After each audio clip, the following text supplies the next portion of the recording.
खंडरों के पास एक कुआं था। एक व्यक्ति उस कुएं के पास से गुजर रहा होता है।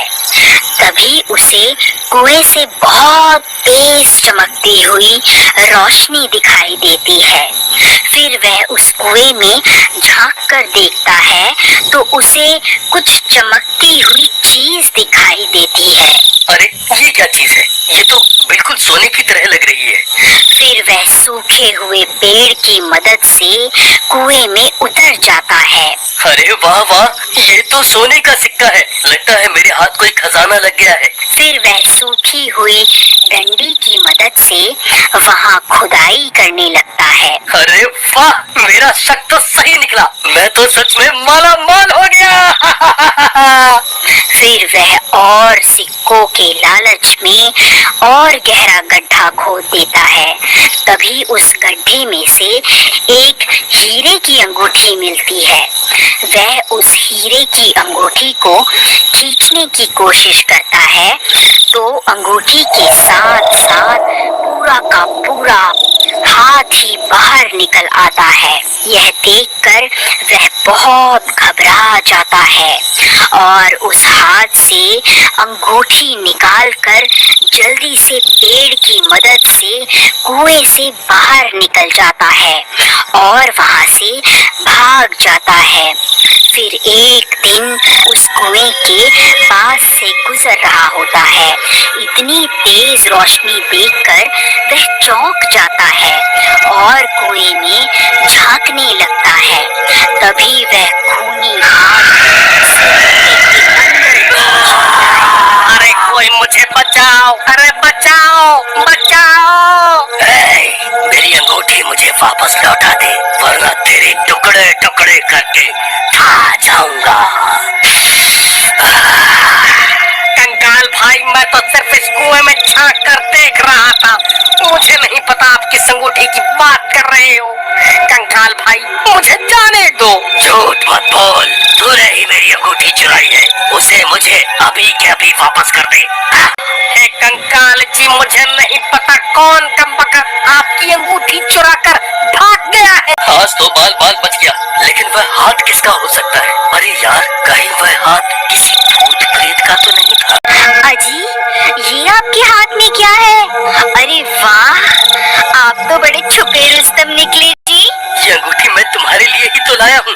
अरे मर गया रे, ये कंकाल तो मुझे जान से मार डालेगा। अरे कंकाल भाई, मुझे छोड़ दो। मुझे मारने से तुम्हें तुम्हारी अंगूठी वापस थोड़े न मिल जाएगी भाई। मुझे छोड़ दो, मैं तुम्हारी अंगूठी ढूंढने में तुम्हारी मदद कर सकता हूँ। मुझे एक दिन का वक्त दे दो, मैं तुम्हारी अंगूठी वापस लाकर दे दूंगा। ठीक है, लेकिन अगर तू एक दिन में वापस नहीं आया तो मैं तुझे सूंघता सूंघता तेरे घर पहुंच जाऊंगा। फिर वहीं तेरे टुकड़े टुकड़े करके तुझे खा जाऊंगा। ठीक है कंकाल जी, मैं कुछ भी करके आपको आपकी अंगूठी वापस ला कर दूंगा। फिर राजू कुएं से निकलकर दुम दबाकर वहां से सीधा अपने गांव भाग जाता है। फिर सीमा पूरे गांव की औरतों को अपनी अंगूठी दिखा दिखा कर उन्हें चलाने लगती है। अजी, आपको कुछ पता भी है? गोपी ने अपनी पत्नी को इतनी कीमती अंगूठी तोहफे में दी है और एक आप है जो आज तक तोहफे में एक फूल भी तोड़कर नहीं दे पाए। अभी के अभी यहाँ से भाग जा। वैसे ही मेरा दिमाग खराब हो रखा है और तुझे तोहफे की पड़ी है। जब देखो चिक चिक चिक चिक करती रहती है। चल भाग यहाँ से। ये कैसे हो सकता है? वह भूखा गोपी तो लोगों से उधार मांगता फिरता है, भला उसके पास इतनी कीमती अंगूठी खरीदने के पैसे कहाँ से आए? जरूर दाल में कुछ काला है। फिर वह भागता भागता गोपी के घर पहुंच जाता है।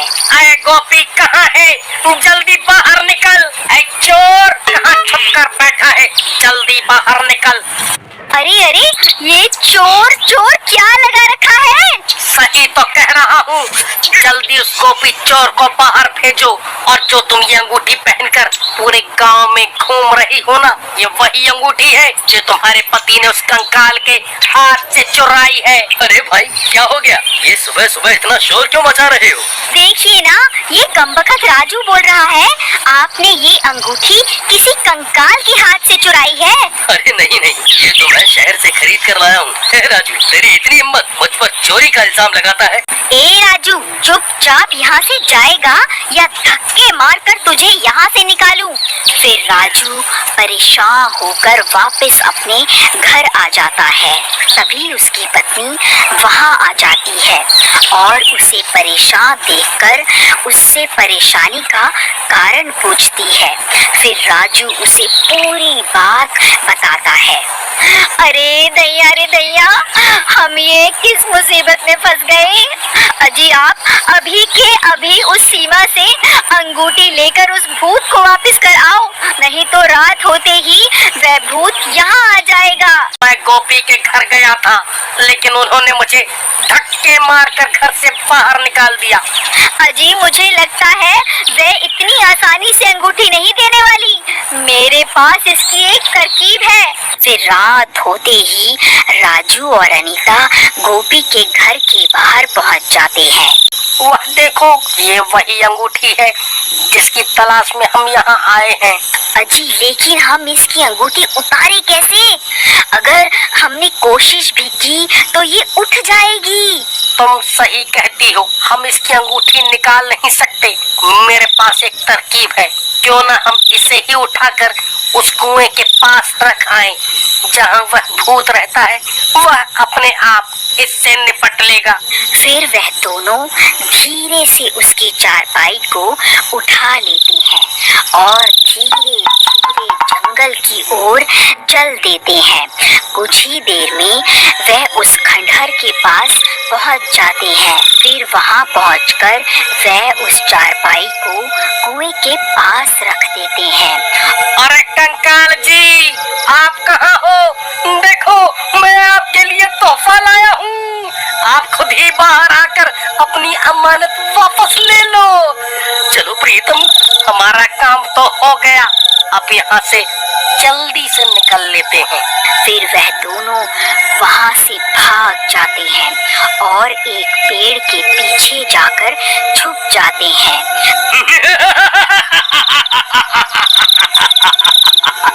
अरे वाह, मैंने तो सिर्फ अपनी अंगूठी मांगी थी, वह गांव वाला तो मेरे लिए एक और तोहफा ले आया।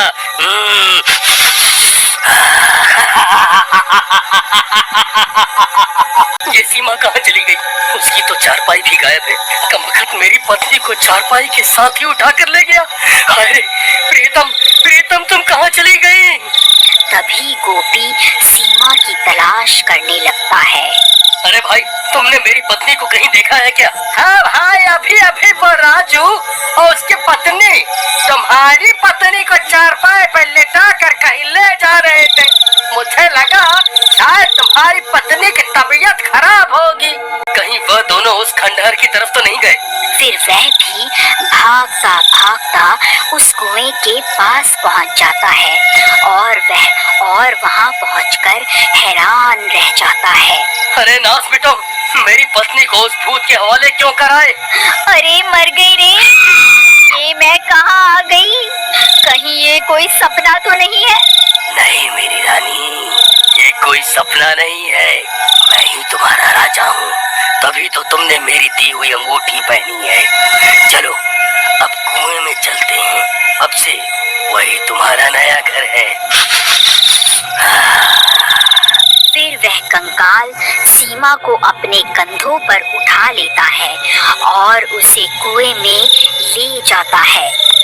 अगर आप आगे की कहानी देखना चाहते हैं तो कमेंट करके जरूर बताएं।